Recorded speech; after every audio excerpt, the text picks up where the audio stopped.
Assalamualaikum warahmatullahi wabarakatuh. Selamat pagi, selamat siang, dan selamat malam ya kepada Bapak Muhammad Ansori selaku dosen aku praktik pemrograman spasial berlanjut serta asisten vakum yang saya miliki. Sebelumnya, perkenalkan saya Amirul Fahmi Astiki, mahasiswa program studi Debat Sistem Informasi Geografis Universitas Gadjah Mada angkatan 2022.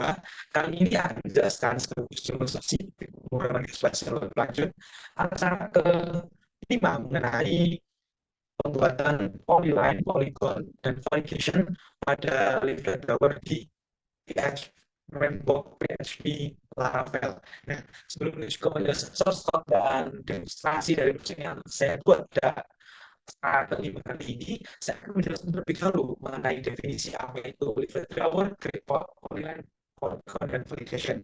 Nah, leaflet drawer sendiri merupakan sebuah plugin untuk library pemetaan untuk leaflet.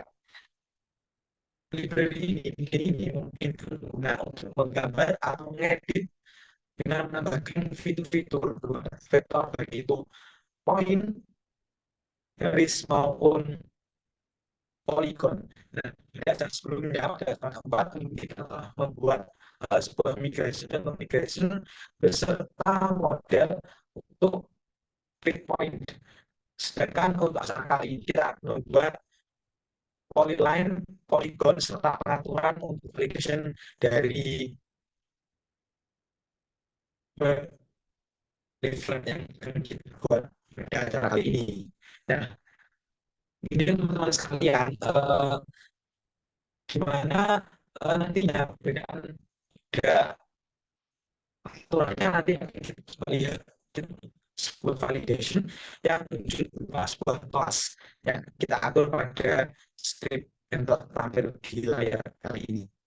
Nah, tepat yang ditampil di layar kali ini, kita ingin menambahkan yang pertama sebagai tambahan saja, sebagai tambahan untuk mengatur bagaimana validation dari pengaturan yang telah kita buat di sini dapat berjalan dengan baik, di mana pengaturan ini dapat kita lakukan pada contoh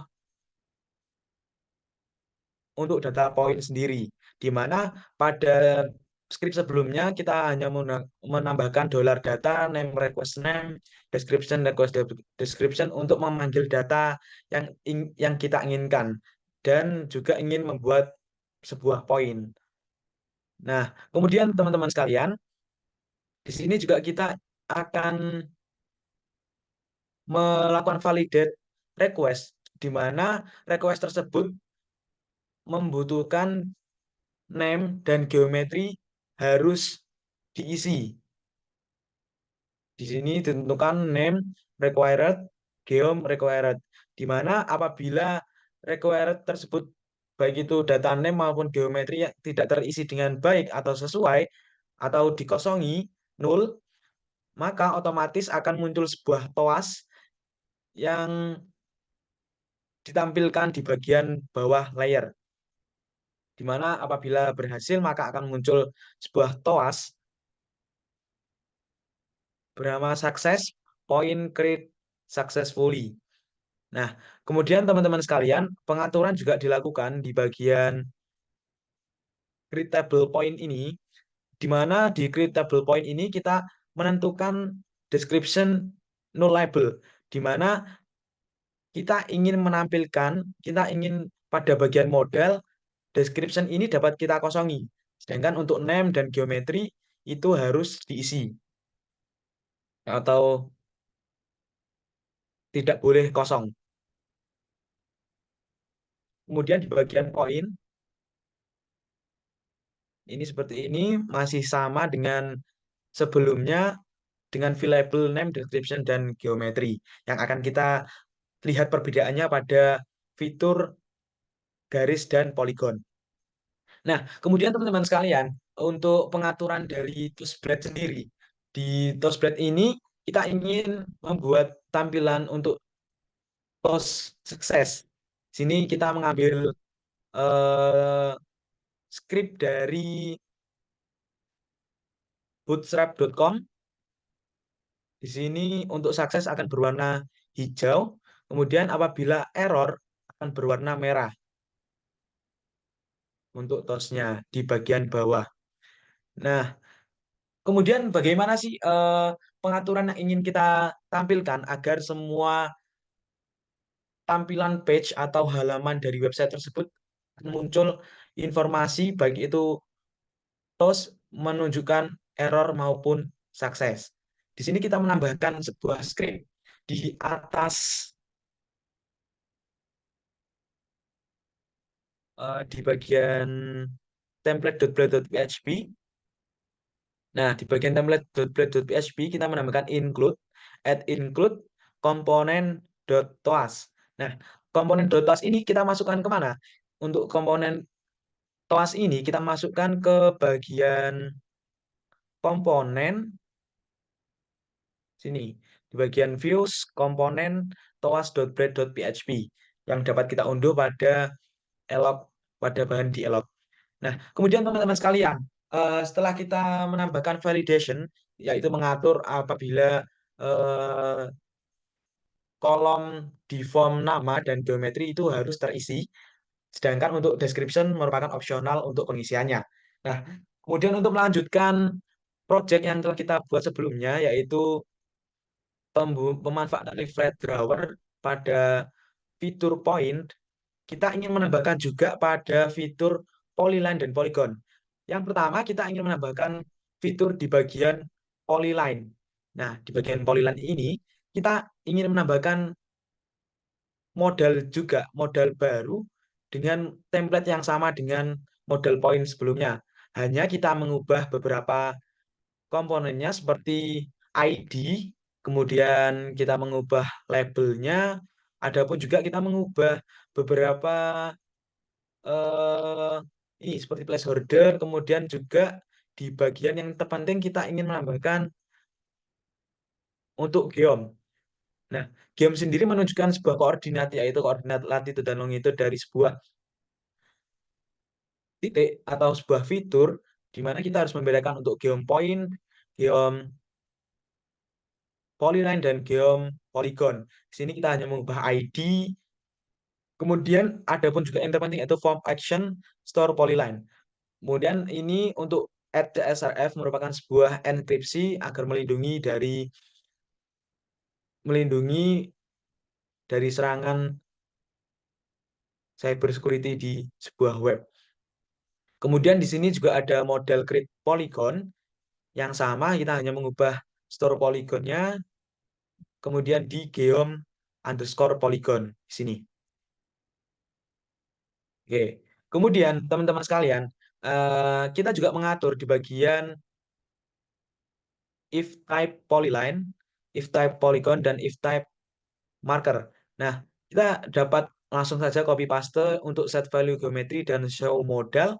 Di sini kita menentukan untuk geo hanya mengubah di bagian pagar pagar tag point modal, kemudian di sini juga polygon modal dan polyline modal. Adapun juga kita harus menentukan geom polyline, geom polygon, dan geom point.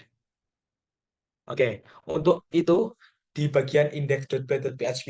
Kemudian teman-teman sekalian, untuk migration atau migrasi model dari yang dapat mengatur ke database agar kita dapat menambahkan titik di peta interaktif kita dan otomatis fitur tersebut masuk ke dalam database, kita dapat membuat sebuah table yaitu di bagian migration dengan menuliskan PHP artisan make model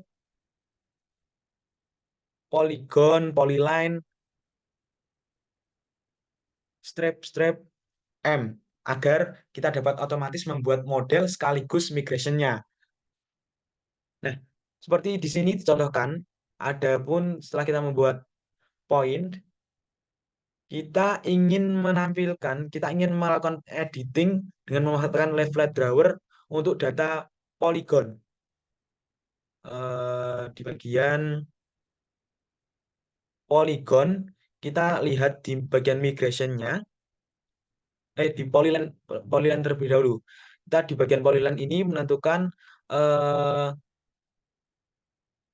skema. Skemanya ini dapat kita samakan dengan migration di point dengan drop if axis, yaitu tabel polyline yang akan muncul di database Deviver kita.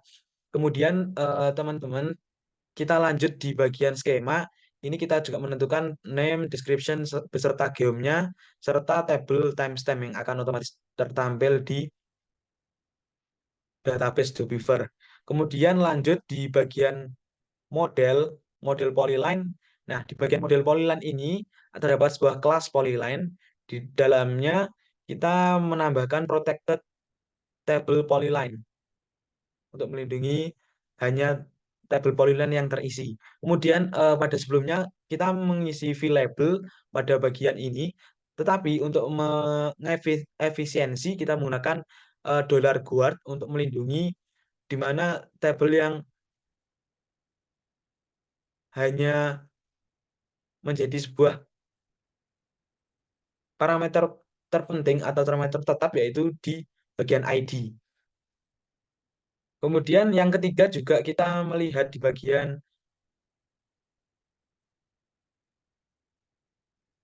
edit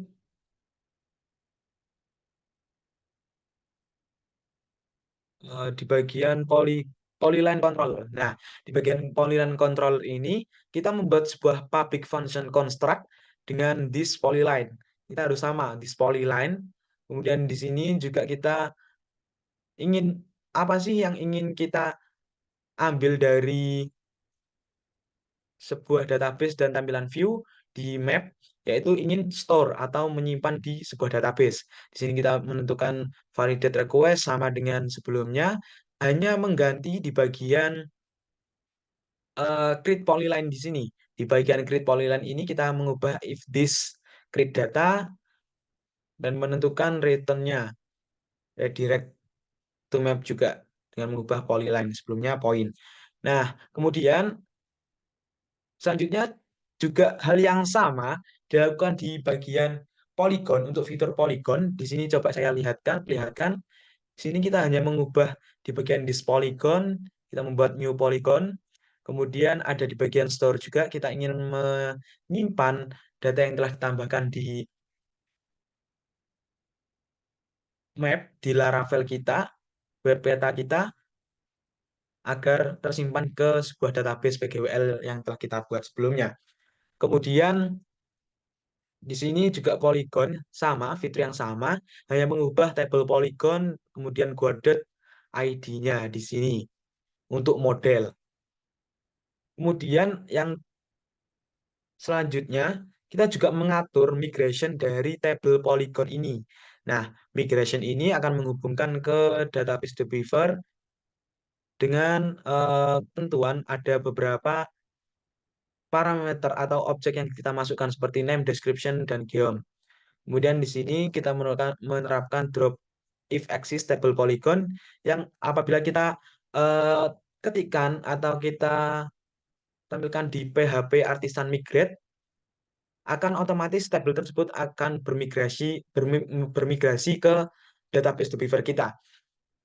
Oke, kemudian yang terakhir, setelah kita membuat model, kemudian membuat migration, kemudian membuat eh, mengatur polygon controller dan polyline controller, adapun yang harus kita atur yaitu di bagian root di web.php ini. Nah, di web.php kita menentukan root untuk store polyline dan store polygon, di mana ini harus sesuai, dan di bagian import modul ini kita juga harus memastikan bahwasanya terdapat point controller, polyline controller, dan polygon controller. Nah, mungkin untuk penjelasan skrip itu saja dari saya. Akan saya lanjut untuk demonstrasi di tampilan web dan database Deviver-nya. Dan teman-teman sekalian, eh, bahasanya untuk membuka tampilan dari Laravel yang telah kita buat, kita dapat mengetikkan PHP Artisan Shell.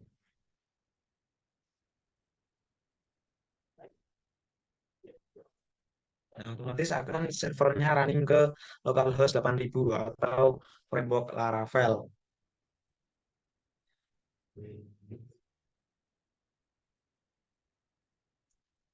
Nah, saya akan mendemonstrasikan untuk pembuatan data polyline dan polygon. Yang pertama, di sini dapat kita buat sebuah polyline. Otomatis akan muncul sebuah modal. Dan coba tambahkan garis satu, garis PGWL. Oke, langsung saja kita save dan otomatis akan muncul sebuah toast yaitu polyline create successfully. Nah, kemudian coba kita juga buat sekalian untuk data polygon. Nah, polygon PGWL. Oke, kita save juga. Nah, oke. Otomatis akan muncul sebuah toast baru juga. Nah, kemudian untuk mengecek validation, kita juga dapat melihat dengan cara kita coba kosongkan di bagian name-nya.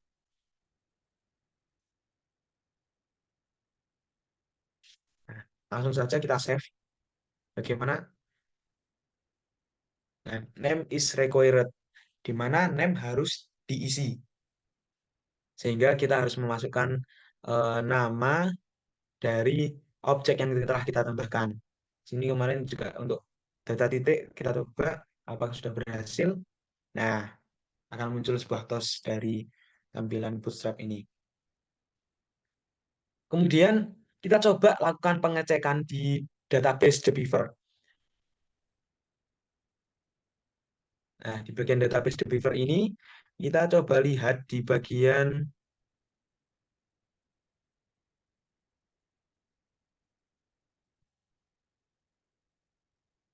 table polyline. Nah, di bagian table polyline ini, coba kita refresh saja. Nah, akan muncul sebuah database baru, yaitu table garis satu dengan nama garis satu, kemudian description garis PGWL, dan di sini diketahui koordinatnya. Nah, otomatis akan tertampil di sini. Kemudian untuk tabel polygon, coba kita cek apakah sudah tampil. Nah, di sini untuk polygon dengan description polygon PGWL. Coba kita lihat. Nah, otomatis akan menuju ke tampilan peta dari geom koordinat-koordinat yang ada di field geom ini. Nah, mungkin itu saja teman-teman sekalian dan kakak-kakak asisten praktikum yang bisa saya jelaskan dan saya tampilkan untuk demonstrasi praktikum pada pemrograman geospasial web lanjut acara kelima kali ini. Eh, Harapannya nanti dapat dikembangkan lebih lanjut seperti dapat menampilkan marker-marker, poin, polyline, dan polygon di peta. Dan tidak hanya eh, sekali kita tambahkan, fitur tersebut akan hilang dan hanya masuk ke database. Kita akan mencoba untuk menambahkan peta tersebut permanen atau otomatis saat kita membuka tabel-tabel tersebut, kita membuka map tersebut akan tertampil fitur-fitur line, poin, dan polygon. Mungkin cukup sekian yang bisa saya sampaikan. Kurang lebih mohon maaf. Wassalamualaikum warahmatullahi wabarakatuh.